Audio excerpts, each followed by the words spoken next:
Hello everyone, welcome to a online solution. देखिए आज के लिए फिर से आपके लाया हूँ मैथ का इंपॉर्टेंट सब्जेक्ट क्वेश्चन।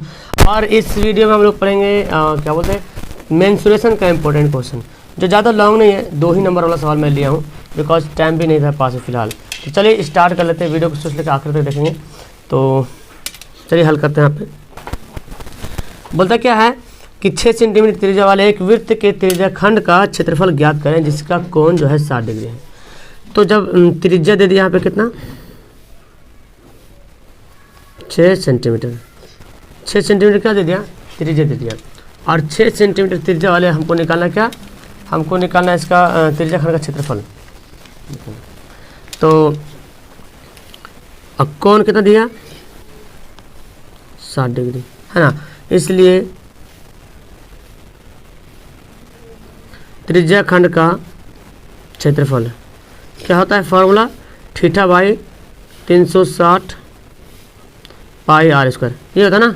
तो बैठा लेते हैं, थीटा का वैल्यू कितना है 60 है बटा 360 और पाई का वैल्यू 22 बटा 7। आर कितना है हमारा दिया 6 दिया और 6 गुना 6 काट दीजिए इसको, 6 छक 36, 6 6 भी यहाँ पे कट गया। तो कितना गया 22 छक 132 बटा 7। इसको भाग कर दो पॉइंट में आ जाएगा। तो 7 एकम 7 बचेगा, 7 6 6 बचेगा 62, 7 56, 18.8 के आसपास आएगा सेंटीमीटर स्क्वायर। ठीक है, यही इसका आंसर है। सेकंड सवाल है 15 मीटर भुजा वाले एक वर्गाकार घास के मैदान के कोने पर लगे खूंटे से एक घोड़ा बंधा हुआ है। अब 5 मीटर लंबी उसके रस्सी, घोड़ा का रस्सी है। ठीक है, तो घोड़ा कितना क्षेत्रफल को चढ़ पाएगा। मतलब कि अगर फिगर देखा जाए तो इस तरह से वर्गाकार एक जमीन है, जगह है, खेत है और 15 मीटर लंबे भुजा, 15 मीटर क्या है लंबे है। तो वर्गाकार तो सभी का दूरी बराबर ही होगा। और बोलता है क्या एक कोने पर एक खूंटे से गड़ा हुआ घोड़ा, तो घोड़ा की रस्सी 5 मीटर लंबी है। तो 5 मीटर लंबी तो कुछ ना कुछ तो मतलब घोड़ा चढ़ेगा। तो अगर यहाँ से तक लंबी है रस्सी तो ये घोड़ा ऐसे भी जा सकता है और ऐसे भी जा सकता है ना। तो क्या बन गया, एक त्रिज्या खंड बन गया ना, एक त्रिज्या खंड बन गया। तो बोलता है कि कितना चढ़ पाएगा घास। तो जाहिर सी बात ये घोड़ा रस्सी जितना लंबी है उसी के हिसाब से जो भी यहाँ पे जो भी कोण बनेगा उतने चढ़ पाएगा। तो लिखते हैं हाँ, तो यहाँ पे हो जाएगा क्या, त्रिज्या हमारा दिया कितना, त्रिज्या दे दिया हमारा कितना 5 सेंटीमीटर लंबी रस्सी। तो वही त्रिज्या है 5 सेंटीमीटर लंबी, मतलब त्रिज्या, तो ये त्रिज्या बराबर हो गया। ठीक है, और कोण कितना बनेगा यहाँ पे 90 डिग्री कोण बनेगा। ठीक है, तो यहाँ पे लिखते हैं घोड़े की रस्सी की लंबाई बराबर 5 सेंटीमीटर। ठीक है, तो इसलिए ये क्या बोला कितने क्षेत्र को घोड़ा चढ़ पाएगा, इसलिए घोड़े द्वारा चढ़ा गया क्षेत्र का क्षेत्रफल, क्षेत्र का क्षेत्रफल, जितना क्षेत्र चढ़ा उसका क्षेत्रफल। तो ये क्या बन गया, एक आपको त्रिज्या खंड बन रहा। और बोले तो एक क्या बोलते हैं इसको, अगर इसको देखा जाए तो एक चतुर्थांश ही बन रहा है ना। फॉर्मूला क्या होता है 1/4 पाई आर स्क्वायर। तो 1/4 हो गया, तो 1/4 पाई आर स्क्वायर होता है। तो यहाँ पे actually theta by 360 pi r square भी लिख सकते हो, लेकिन थीटा यहाँ पे कितना डिग्री 90 डिग्री है, तो 90 डिग्री यहाँ पे बैठाना पड़ेगा। तो फिलहाल हमको पता है कि ये आपका चतुर्थांश बन रहा, तो हम ऐसे लिख सकते हैं 1/4 पाई का वैल्यू 22 बटा 7, आर कितना दिया हुआ है 5 गुना 5 कटता था, काट दीजिए 2 दूना 4 और 11 दूना 22 और कटेगा और तो नहीं कटेगा। ठीक है, तो इस सवाल के लिए मेरे ख्याल से चलो देखते बना करके क्या आंसर आता है। 11 5 55, 55 को गुना कर दो, 5 5 25 हुआ ना, 11 गुना 25 बटा 7 दूना 14। तो यहाँ पे हम क्या करते हैं गुना करते हैं 25 को 11 से, तो 5 7 275 बटे 14। अब इसको डिवाइड कर दीजिए, तो 7 दूना 14 आ जाएगा आपका 14 है ना, 14 दूना 28, तो 14 एकम 14 आएगा और कितना बचेगा 27 में से अगर 14 घटा दिया जाए तो 3 बचेगा, 13 बचेगा और 5 बचेगा। 14 नामा कितना होता है 14 9 126 होता है, तो इसको 119.6 के आसपास आ सकता है, ठीक है 19 पॉइंट, तो इतना आप लिख देंगे, ये आंसर हो जाएगा, ठीक है। इतना भाग को क्षेत्रफल को चढ़ पाएगा घोड़ा। चलिए देखिए यहाँ पे शंकु का आयतन निकाले जिसकी ऊंचाई 28 सेंटीमीटर है, आधार के त्रिज्या दिया हो, तो बहुत ये सवाल है, तो यहाँ पे हम लोग सोल्व कर लेते हैं। ऐसा सवाल आपको मिलेगा 2 नंबर में, ठीक है। यहाँ पे लिखते हैं शंकु की ऊंचाई, शंकु की ऊंचाई बराबर कितना दिया हुआ है 28 सेंटीमीटर, और त्रिज्या कितना दिया हुआ है 21 सेंटीमीटर, तो इसलिए शंकु का क्या निकालेंगे, इसलिए शंकु का आयतन का फॉर्मूला क्या होता है dear, 1/3 pi r square h, ये होता है 1/3 pi r square h. 1/3 pi का वैल्यू बैठा लीजिए, अब 22/7, आर कितना है 21 गुना 21, और एच कितना है 28, देखिए काट लिए 3 7 21 और 7 7 कट जाएगा, तो बस इसको गुना करना 22 गुना 21 गुना 28, ओके। तो इसको आप गुना कर लीजिए, और गुना करने पे आपको आ जाएगा 129 और 36 सेंटीमीटर क्यूब, जो कि आयतन निकला, ओके। इजी सवाल था। 14 सेंटीमीटर लंबे वृत्ताकार सम्मेलन का आयतन 11 सेंटीमीटर किनारे वाले घन के आयतन के बराबर है, तो बोलता है कि बेलन की त्रिज्या निकालना है। तो चलिए, जब भी सवाल बोले बराबर है, पिघला के ये कर दिया गया है, सबको दोनों जो आयतन बोलेगा ना तो उसको बराबर कर देना, पिघला के भी बोलेगा तो बराबर कर देना आयतन को ही। तो यहाँ पे लिखते हैं बेलन है ना, बेलन की 14 सेंटीमीटर लंबे वृत्ताकार सम्मेलन का आयतन दिया हुआ है, आयतन 11 सेंटीमीटर किनारे वाले घन के आयतन के बराबर हो, तो बेलन की ऊंचाई दिया हुआ है, बेलन की ऊंचाई क्या हो जाएगा 14 सेंटीमीटर, ओके 14 सेंटीमीटर यहाँ पे लिखते हैं, और घन का किनारा कितना दिया हुआ है 11 सेंटीमीटर, 11 सेंटीमीटर जो है क्या घन का किनारा है। तो बोलता है प्रश्न से दोनों का आयतन क्या है बराबर है, प्रश्न से दोनों का आयतन बराबर है। तो यहाँ पे लिखते हैं बेलन का आयतन बराबर घन का आयतन, बेलन का आयतन बराबर घन का आयतन। तो बेलन का आयतन का फॉर्मूला क्या होता है पाई आर स्क्वायर एच, घन का आयतन का फॉर्मूला क्या होता है भुजा का क्यूब, है ना, तो कोई भुजा है उसका क्यूब। अब यहाँ पे बैठा देते हैं पाई का वैल्यू तो 22/7 होता है, आर दिया हुआ कितना नहीं दिया हुआ है, आर तो निकालना हमको आर स्क्वायर, एच दिया हुआ 14 तो 14 लिखते हैं, और ए दिया हुआ घन का आयतन कितना 11 के क्यूब, मतलब 11 गुना 11 है ना, 7 दूना 14 हो गया। चलिए अब क्या करते हैं इसको, तो चलिए इसको क्या करते हैं आर स्क्वायर हमारा है, ये 2 और 11 बचा है, तो इन 2 11 को नीचे भेज देते हैं, तो 11 गुना 11 बटे 2 22 गुना 2 नीचे आ गया, 11 दूना 22 हो गया। अब क्या करते हैं ये स्क्वायर को उधर कर लेंगे, तो क्या हो जाएगा 11 गुना 11 बटा 2 गुना 2 का ओवर हो जाएगा। अब 11 का वर्ग मिले 11, 1 2 का, तो 2 2 मिल गया, तो कितना गया 11 बटा 2 भाग कर दो, 2 5 10 और 2 5 10, 55.5, 2 5 10 और सॉरी 5.5 होगा, इतना हो जाएगा, ठीक है सेंटीमीटर आंसर हो गया, 2 5 10 और 2 5 10।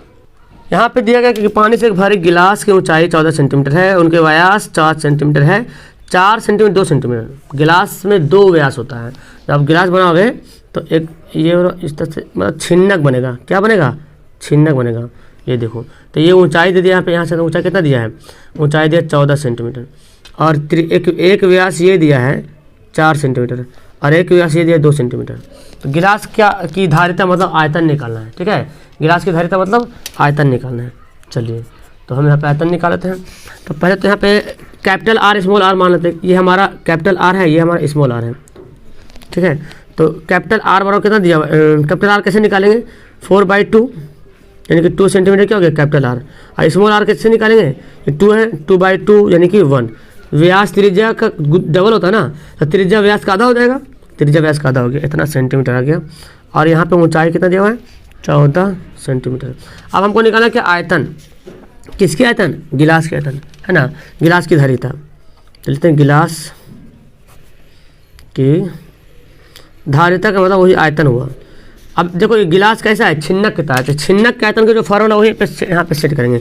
फॉर्मूला क्या होता है 1/3 पाई h, और यहाँ पे r का खेला हो रहा, r का स्क्वायर कैपिटल R का स्क्वायर प्लस स्मॉल r का square plus capital R small into small r, ये वाला। तो 1/3 पाई का वैल्यू भी पुट कर लेते हैं 22/7, और h का वैल्यू कितना है 14। कैपिटल R कौन हमारा है 2 है, ये 2 है, 2 का स्क्वायर प्लस 1 का स्क्वायर प्लस 2 गुना 1, बस खाली फॉर्मूला याद है सब बन जाएगा। 7 दूना 14, तो यहाँ पे तो 22 या 6 22 दूना 44/3 होगा, ठीक है। 2 दूना 4 प्लस 1 प्लस 2 एकम 2, तो कितना आ जाएगा देखो तो यहाँ पे 44/3 गुना 4 1 5 2 7, ठीक है। अब इसको कर दो गुना, तो 7 चौक 28 काट, बाकी 2 7 चौक 28 2 30 बचा 3, काट दो 3 एकम 3 0 3 एकम 3 0, 3 दूना 6 और बचेगा 2, 3 छक 18.76 इस तरह से आएगा सेंटीमीटर क्यूब, ठीक है। तो ये फॉर्मूला पे डिपेंड है। चलो बोलता कि एक साइकिल 500 चक्रों में 11 किलोमीटर की दूरी तय करती है, तो पहिए का निकालना हमको क्या, पहिए का निकालना व्यास, और बहुत आसान से इसको हम बना सकते हैं, कोई दिक्कत वाली बात नहीं। इसको तो बनाते हैं, इसको देखिए कैसे बनाते हैं। तो देखिए यहाँ पे क्या बोला जा रहा है, यहाँ पे सॉल्यूशन कर लेते हैं हम लोग। साइकिल 500 चक्रों में 11 किलोमीटर की दूरी तय करती है, तो पहिए का व्यास निकालना है। तो एक बात तो तय यहाँ पे है कि जो साइकिल है 500 चक्कर में 11 किलोमीटर की दूरी जा रही है, ठीक है। किलोमीटर को पहले मीटर में बदल देंगे, क्योंकि व्यास जब भी पहिया का जो व्यास निकलेगा मीटर में निकलेगा, पहिया का व्यास तो मीटर में निकलेगा, किलोमीटर में तो नहीं निकलेगा, इसको मीटर में बदल लेंगे। दूसरी बात यह है कि अगर हम एक चक्कर निकाल लेते हैं कि एक चक्कर में कितनी दूरी गई है, तो वो जो एक चक्कर जो निकलेगा ऊपर वाला, अगर देखो पहिया है, अगर एक चक्कर, ये क्या है एक चक्कर है, तो ऐसा ऐसा कितना चक्कर चला 5000 बार चला, ऐसा ऐसा ये चक्कर 5000, और टोटल 5000 को जोड़ा तो 11 किलोमीटर आया। तो अगर एक चक्कर जो निकाल दे, अगर वृत्त एक चक्कर के निकालते कितना दूरी आ रहा है, तो वृत्त की परिधि पता चल जाता है, और जब वृत्त की परिधि पता चलेगा तो त्रिज्या पता चल जाएगा आसान से। तो हम यहाँ पे लिखते हैं दूरी बराबर 11 किलोमीटर, इसको 11 को एक से गुना कर लेंगे, क्या बन जाएगा 11,000 मीटर, ठीक है। इतना हो गया। अब एक चक्कर में कितनी दूरी करें, लिखेंगे एक चक्कर में तय की गई दूरी, एक चक्कर में तय की गई दूरी। तो एक चक्कर में तय की गई दूरी कैसे निकालेंगे, आप सुने होंगे ना कि एक बाल्टी में 20 आम है, तो 2 आम की कीमत क्या होगा, ऐसे बोलते हैं कि एक 10 कलम की कीमत इतना रुपये, तो इतना कीमत क्या होगा। तो कैसे करते, डिवाइड करते हैं उसको। तो यहाँ पे हम क्या करेंगे 5000 टोटल जो है चक्कर है, तो ये बोला एक चक्कर कितना में करेगा, तो इसको क्या करेंगे गुना, डिवाइड कर देंगे 5000, क्या करेंगे गुना कर देंगे इसको 11 से। एक मिनट उल्टा मैं बोल दिया, इतना दूरी गया 11,000 किलोमीटर दूरी गया, इतना चक्कर लगा, तो हम क्या करेंगे 11,000 को 5000 से क्या करेंगे डिवाइड करेंगे, तो एक चक्कर निकलेगा, ठीक है। समझ में आ रहा, मतलब कि 500 चक्कर लगाया, इतना मीटर में 500 चक्कर लगाया, तो 1 मीटर में आप सवाल बनाए ना कि 500 चक्कर में तय की गई दूरी बराबर इतना मीटर, तो एक चक्कर में तय की गई दूरी, तो 5000 को नीचे से गुना कर देंगे, डिवाइड कर देंगे, तो 3 3 जीरो कट जाएगा, क्या बचेगा 11/5, 11/5 मीटर एक चक्कर में। तो एक चक्कर में ये जो आया ना, ये क्या आया, ये आया हमारा परिधि आया, परिधि। अब लिखेंगे पहिए की परिधि, पहिए की परिधि। तो पहिए की परिधि जो है ना 11/5 ही है, और फॉर्मूला क्या होता है 2πr होता है, जो कि 11/5 के बराबर है। तो यहाँ पे डिवाइड कर लो, 2 पाई का वैल्यू 22/7, आर का वैल्यू तो नहीं पता है 11/5, तो 11 दूना 22 हो गया, 11 दूना 22 हो गया।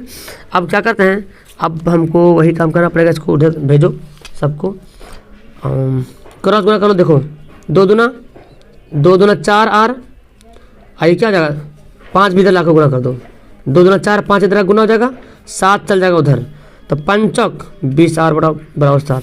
तो यहाँ पे इसलिए आर बराबर क्या हो जाएगा 7/20 हो जाएगा, आर बराबर 7/20 मीटर, ठीक है, ये हो गया मीटर। अब क्या करेंगे, हमको निकालना व्यास ना, इसलिए व्यास, तो व्यास बराबर कैसे निकालेंगे, व्यास इसको दुगना होता है ना जी, 2 से गुना कर देंगे, त्रिज्या का दुगना होता है, 2 दहें के 20, 7/10 मीटर। ये क्या हो गया, पहिए का व्यास हो गया। अब लास्ट सवाल बच गया ये वाला, बोलता है छायांकित भाग का क्षेत्रफल निकालिए, तो बहुत हल्का सवाल है। तो ये देखो, मतलब ये वर्ग में ये काट लिया गया, तो अर्धवृत्त काटा है। अब आप मुझे बताइए, एक अर्धवृत्त यहाँ भी, एक अर्धवृत्त यहाँ भी, और दोनों का वही त्रिज्या है, मतलब एक वृत्त कट गया। अगर इसको इन दोनों को यहाँ से मिला दें, यहाँ पे ला दें, इसको उठा के यहाँ पे ला दें, तो एक वृत्त नहीं बन जाएगा। तो वर्ग के क्षेत्रफल में वृत्त का क्षेत्रफल घटा देते हैं, तो नहीं तो घटाते हैं, तो फिर आप ऐसे लिख लीजिएगा। चलिए, तो यहाँ पे दिया हुआ है वर्ग की भुजा 14 सेंटीमीटर, तो जो वर्ग की भुजा है वही वृत्त की अर्धवृत्त ना, अर्धवृत्त का व्यास है। अर्धवृत्त का व्यास भी कितना है? 14, चूंकि यही व्यास होगा पूरा, तो इसलिए त्रिज्या कितना हो जाएगा? 14/2 बोले तो 7 हो गया, 7 सेंटीमीटर त्रिज्या हो गया। अब निकालना छायांकित भाग का क्षेत्र, इसलिए छायांकित भाग का क्षेत्रफल कैसे निकालेंगे? यहाँ पे लिखेंगे वर्ग का क्षेत्रफल माइनस दोनों दो अर्धवृत्त का क्षेत्रफल, दो अर्धवृत्त का क्षेत्रफल, समझे? मतलब वर्ग के क्षेत्रफल में से दो अर्धवृत्त का क्षेत्रफल क्या करेंगे? घटा देंगे। वर्ग के क्षेत्रफल का फॉर्मूला था भुजा का स्क्वायर और 2। अब अर्धवृत्त का क्षेत्रफल क्या होता है? अर्धवृत्त का क्षेत्रफल, तो वृत्त का क्षेत्रफल पाई आर स्क्वायर होता है, तो क्या होगा? 1/2 पाई आर स्क्वायर, आधा हो गया। चलिए, दो तो ऐसे कट गया यहाँ पे। अच्छा, ये भुजा दिया ना, भुजा कितना था वर्ग का? 14, तो 14 का स्क्वायर कर देंगे। अरे पाई आर स्क्वायर, पाई का इतना, और आर कितना है? आर तो 7 पता चला, 7 × 7, ये कट गया। 14 का कितना होगा? 196, और 62 154, घटा लो, 6 में से 4 घटेगा 2, 9 में से 5 घटेगा 3, अब तो कुछ होगा ना 32 सेंटीमीटर। ये क्या है? क्षेत्रफल स्क्वायर। ओके, आंसर आ गया। एक मिनट, सॉरी, यहाँ 42 होगा। ओके, 42 होगा, घटा देंगे। तो देखो यहाँ पे मैं आपके लिए 7 सवाल लाया हूँ, टाइम भी वेस्ट आउट ऑफ टाइम हो गया, कोई दिक्कत नहीं, इसको देखें और मज़ा आया पढ़ने में, नीचे लाइक करो। Okay, that's all, thank you everyone, bye.